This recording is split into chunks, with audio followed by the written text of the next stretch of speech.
You did it. Now you should have received some actual feedback from people. Yes, from the humans. I say well done because you're still here and it kind of looks like your soul, it's still intact. Also, if it helps at all, you should find some peace in the fact that you've barely touched the surface of the market. And that means that the minimal feedback that you've received, it has not destined your story one way or another. It's just given you some good experience and initial direction. But now what? Where do you go next? What else do you need? That's what I want to go over right now.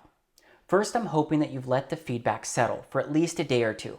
What this is going to do is give you some time to process everything and kind of separate yourself from the feedback. Because remember, the feedback, it's not about you, it's about your story. Let's just say that I actually took a few days off myself when I had to process the refund that my story coach offered me. So no worries if you had to take off your own time. But once you distance yourself from the personal side of what people said about your story, I recommend that you start analyzing all that feedback. For instance, did most people challenge one particular element that maybe you hadn't considered? Did someone share something that resonated with you? Just get all the feedback organized, look at everything, and see how it all fits inside your theme, your story idea, and your story summary.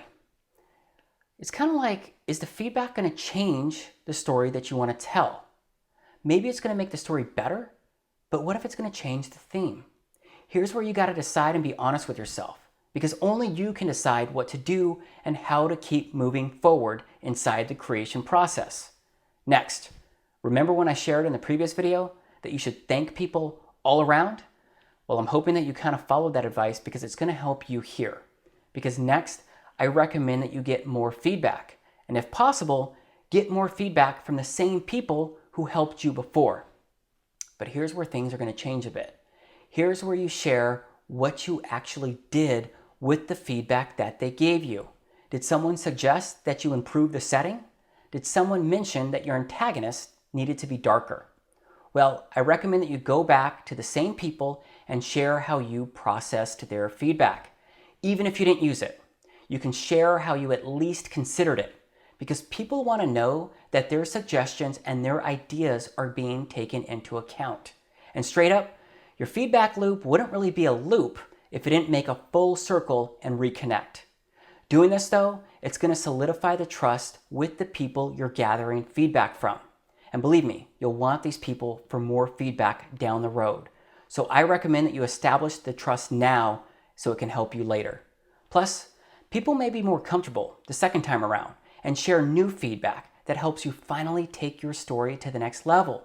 Maybe one of their ideas, it's going to spawn your own idea, and that's what's going to become the home run element inside your story. But obviously, in the end, you are the storyteller.